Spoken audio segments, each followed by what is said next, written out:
Tuesday, April 22nd, 2021, and the morning edition is live. On today's show, we have a progress report on those conjoined twins, exploring the impact of COVID-19 on Christianity, and Buddy Hield hits a game winner. So let's start the morning off right.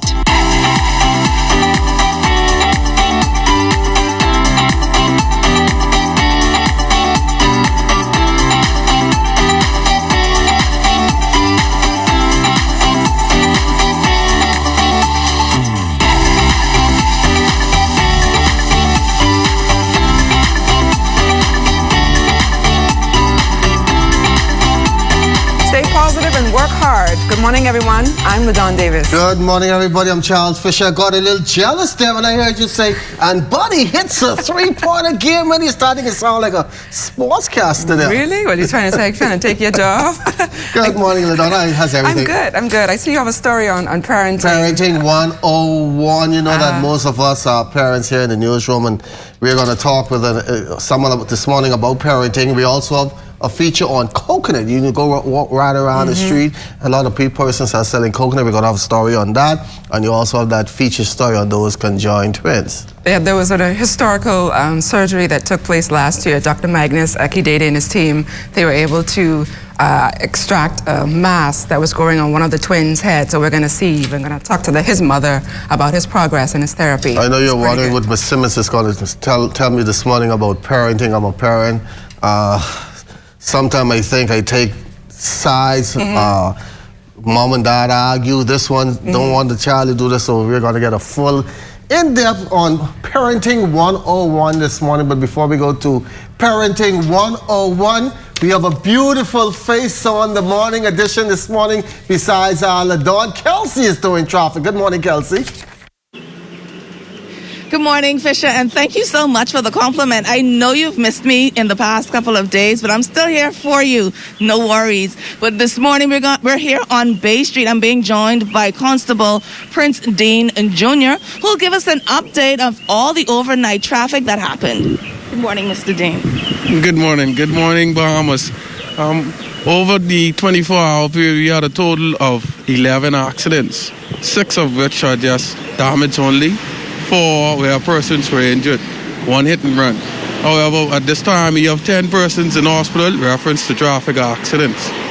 Now, Mr. Dean, we're here on Bay Street, not too far from a busy bus stop area. Now, we've been noticing all morning that some of the buses aren't stopping in the designated area. What can be done to ensure that the motoring traffic that traverse behind them can pass? Yes, drivers who are driving these public service vehicles, they need to stop in the bus stop range to pick up their passengers. Therefore, if you don't, you commit an offense of picking up your passengers in a non-bus stop zone. However, we advise them to pick up and drop off passengers so that they don't make a traffic congestion in this area. Is there a time frame that they're allowed to be in this area? I know down in Frederick Street you're allowed to actually stop there for a while, but is there a time frame to be here? There's no particular time frame for them to be here. This here is an open road. Our vehicles have to pass through here. Frederick Street is considered to have a side parking for the buses, so they can stay there and hang up in Frederick Street area, but you can't hang up on the main East Bay Street. All right, there are 2 bus stop signs right here in the downtown area, in this particular area, I'll say, Charles. But as we were noticing earlier, they were only utilizing 1, and a number of vehicles had to try their best to move around the bus that had stopped in that one particular area. So we're going to see how it goes, but we're going to toss it back to you in the studio, Fisher. Thanks a lot, Cassie. Let's keep it on the outside. 72 degrees. Winds north at 2 miles per hour. Humidity 94%. For the northwest Bahamas, partly cloudy to cloudy, hot, humid, and hazy with scattered showers and isolated thunderstorms. Expect gusty winds and high seas in our area or near showers and thunderstorms. The central and southeast Bahamas weather partly cloudy, humid, hot, and hazy with a passing shower. The daytime high temperature today is 72 degrees Fahrenheit. Overnight low, it's going to be in about 70. Looking ahead to Friday, partly sunny with a shower, 83 in the day, 72 at night. Saturday, breezy with a morning shower. Day high 84, 74 at night. And for Sunday, humid, breezy in the morning, high of 86 in the day, 71 at night. And then looking like the start of next week, some rain is in the forecast. Let's take a look now at stories making news headlines. Travelers breathing a sigh of relief now that COVID-19 restrictions have been lifted. Prime Minister, the Most Honorable Dr. Hubert Minnis, making the announcement in Parliament on Wednesday. Fully vaccinated individuals who travel within the Bahamas will be immediately exempted from COVID-19 test requirements when traveling from New Providence, Grand Bahama, Abaco, Exuma, and Eleuthera. CDC states that there must be a 2 weeks delay post the second vaccination shot. However, within the Bahamas, we recognize the amount, the antibody level and the immunity, and therefore that 2-week requirement is not necessary. New COVID-19 infections continue to surge, with New Providence maintaining the lead. The Ministry of Health's latest release showing 68 additional cases, with 60 of them here in the capital. There are another 6 on Grand Bahama, with 1 each on both Exuma and Crooked Island. 7 of the new cases in the capital have a history of travel in the past 14 days. At last count, 51 people were in hospital, with 3 in the intensive care unit. Migrants wishing to come to the Bahamas must follow the law. The Minister of Financial Services, Trade, Industry and Immigration making that quite clear as he addressed the recent apprehension and charging of 3 illegal Haitian nationals who had decided to convert a school bus on Abaco into a home. We have laws and regulations that govern the immigration to and from the Bahamas, and what they're simply doing is following the rules and procedures always. Nothing has changed, and so I know they've been in the immigration is stationed throughout the Bahamas, and they're required to do certain things. So wherever they have reasonable suspicion to believe that someone is not here properly resident in the Bahamas, they have this authority to go and address those issues, and that's just what they're doing. And so they're not picking on anybody. It is what the law allows, and so what we not only suggest, but say to persons, if that you want to come to the Bahamas and you want to live in the Bahamas, there's a procedure. The Parliamentary Registration Department announcing that effective Monday, April 26, voter registration will take place every weekend, 10 a.m. to 4 p.m. and 5 p.m. to 8 p.m. at the main post office at the Town Center Mall, the Grantstown Community Center, South Beach, Elizabeth Estates, Carmichael Road, and Cable Beach post offices. You can also register at the Parliamentary Registration Department between 9:30 a.m. and 4 p.m. and 5 p.m. to 8 p.m. On Saturday, May 1st, there's also the option of either Kemp Road Union Baptist Church or Church of Christ, Yellow Elder Way, opposite C.W. Sawyer Primary, between the hours of 10 a.m. and 2 p.m. Corporate Bahamas stepping in once again to make the transition to hybrid learning a little bit easier for students. CG Atlantic Group of Companies, the latest business to donate electronic devices to 4 schools here in New Providence. Students of Centerville and Palmdale Primary Center for the Deaf and the Aaron Gilmore School are the recipients of the laptops and tablets. Minister of Education, the Honorable Jeffrey Lloyd, commending Corporate Bahamas at large for their contributions, as this most recent donation totals 40,000 plus devices in their supply.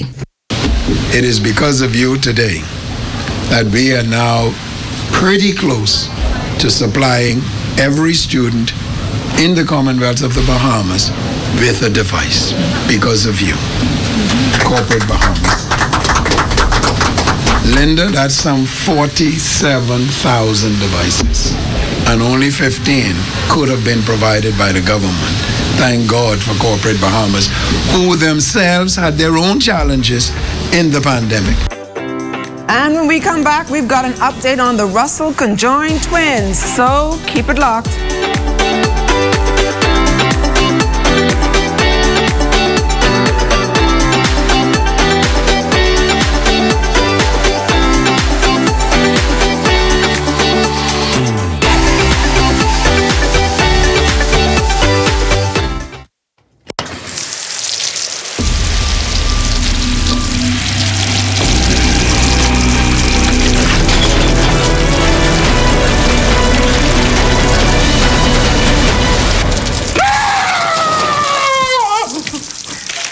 With 99% of medical claims paid in under 5 days, we're like that spider that doesn't climb in your shower. CG Atlantic.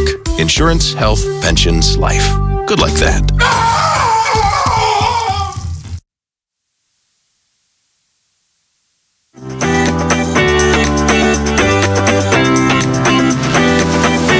Talking Parenting 101 this morning. We're joined by Kelisa Simmons, Senior Welfare Officer and Coordinator of the National Parenting Program. Good morning and welcome to the Morning Edition. Good morning.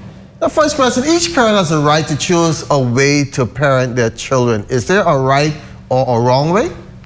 Well, Fisher, parenting is one of the most challenging roles that we as persons will have in this life journey, but it doesn't come with a manual. And so there isn't necessarily a right or wrong way, but there are basic needs that a child has to have that a parent must provide. And it may seem that some parents want to be buddy-buddy with their children, not wanting to make them upset. Or is this a good thing? Well, it can be a good thing and it can be a bad thing. There has to be a balance. You have to be friends with your children so they can feel comfortable enough to come in to talk to you about anything. However, you must maintain a disciplinary and authoritarian role in their lives as well. And there's also come to be a comment that some parents tend to cloak their children. Even if they know they are wrong, they still make them feel that they have done something right.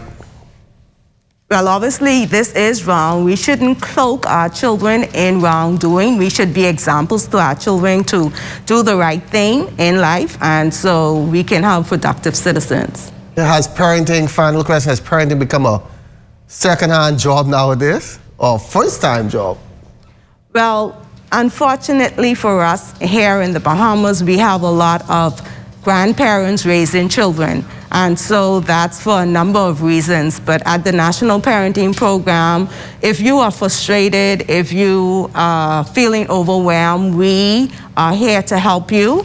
And we also offer a safe and non-judgmental environment if you want some help in your parenting skills. Anything else you would like to add? Well, we can be reached at 604-42 58 or 59, and we're in the Hillside Plaza on University Drive. So give us a call, come in. You can come on voluntary basis, and we also have persons mandated from the courts. So you can come in and we will assist you. It's a free service. Well, thanks a lot, Kelisa Simmons, for joining us this morning and talking about parenting. LaDawn? Remember the historical surgery of a conjoined twin born with a triplet that didn't form to its normal size last year? Well, we are happy to report that the baby did not only survive, but is progressing well thanks to Dr. Magnus Ekidede and his team. We caught up with the twins, their mother, and doctors for an update on his condition. He's a happy baby. God wanted him to live. The doctors made it happen, and we want him to grow into a really strong and healthy boy. The visible scars on the back of Jed Russell's head will be a constant reminder of a large abnormal mass of a third fetus that may have delayed his normal baby activities. But the road to recovery for the 14-month-old is steady. Back on February 16, 2020, Jed and his brother Michael were born. It was a joyous occasion for their parents, but sadly, baby Jed was not only facing this dilemma, but also diagnosed with holes in his heart.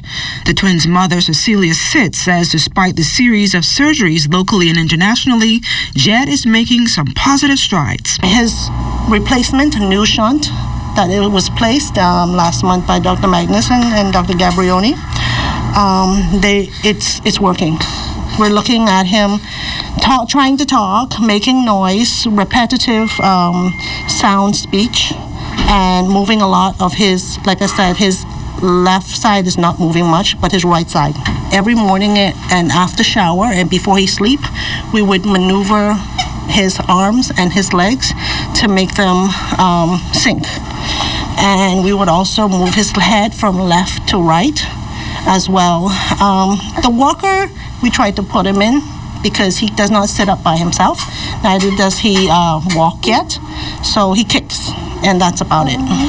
A Additionally, Cecilia says the developmental differences between the twins are a bit of a challenge for her, but she loves them just the same. Michael was born 4.5 pounds, and Jed was born at 4 pounds. And of his 4 pounds, I would say maybe even half of a pound would be the encephalocele. So he probably maybe 3.5 pounds. They were both born 33, almost 34 weeks. And Michael is walking. He's potty trained. He's talking, and he is making gestures. He tells you when he's hungry. Well, miraculously, just after his last VP shunt, which was last month, Jed started to tell me he doesn't want any more food. After joining the unemployment line and with no insurance, Cecilia is relying heavily on the support from her family and friends to get the treatment Jed needs to live a normal life. The first-time mother says she would give her life for her sons, and through it all, the fight is worth watching the bond both brothers share. His twin brother is like a babysitter. You may have seen that just by him crying, his brother would go ahead and rock the chair. And he would go and speak with him and talk with him. So his brother is really, really supportive, even though he's only 14 months. Yeah. So we're looking for them to be really cooperative with each other. All the best to baby Jed. Well, Christianity in the world today has taken a blow like other areas forced to operate virtually due to COVID-related measures. But is this approach to religion and worship impacting how people see God and further weakening their core belief? Here's Lloyd Allen. Now, according to Merriam-Webster, it is defined as the belief in the existence of one God, viewed as the creative source of the human race and the world, who transcends yet is immanent in the world. We spoke with one religious leader who shared his views on virtual services. The Bible said, do not forget to assemble yourself together as we commit sins. And so I believe to those who are a part of the body of Christ, and they is in reach of the church, and if they do not come to church, I do not believe that they are being blessed of God in the way that He wanted to bless them. Bishop Wilbert Roll, who has been a believer for more than 60 years and a minister for most of his life, is currently overseer of the Living Waters Church of God, Marshall Road. He explains, when it comes to the conversation of God, oftentimes revelation and the rapture is wrapped up in a person's decision to believe. But a big question, is virtual church helping or hurting the image of God? I believe that the phone and the television and all of these is a wonderful instrument whereby people can come to know the Lord. To my understanding, it can go both ways. Roll notes whether a person is a believer or not, the presence of God remains undeniable, and the message of who God is, whether delivered in person or online, every person must know God for his or herself. And he recounts his first encounter 68 years ago near Massac Point in Andros. The wind been blowing down in the northwest, and I was fishing, and I was singing a song. Although I am not a singer, but I was singing a song, Silent Night, Holy Night. And at that time, I felt the Spirit of God came upon me in the boat. As we head to the break, we take a look back at today in Bahamian history. On April 22nd, 1954, the entire settlement of Cherokee Sound, Abaco, was awakened when a huge fish was spotted offshore. Residents used harpoons and shotguns to catch the 17-foot creature, estimated to weigh 5,000 pounds. No one was able to determine the species. Also on April 22nd, 1981, pastor of Salem Baptist Church, the Reverend Charles W. Saunders, was elected president of the Bahamas National Baptist Missionary and Educational Convention. He succeeded Reverend Dr. Charles Smith, who had completed his tenure.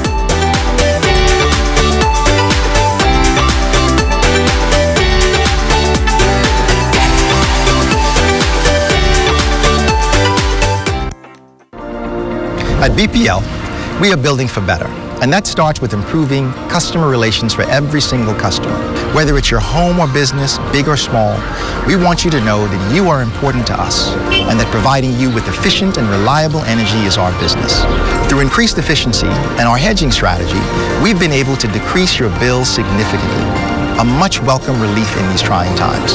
I pay close attention to my BPL bill, and I've noticed a continual decline since July of last year. I'm so happy I can open my bill and know that it's steadily becoming more manageable. As an entrepreneur, I've seen my electricity bills for home and business go down. This is amazing because now more than ever, it gives businesses and everyone the break they need to not only survive, but to succeed. At BPL, we're proud of the early success of our strategic plan, and we look forward to consolidating the gains we've made. With more improvements on the way, we are continuing to build for a better future for all of us.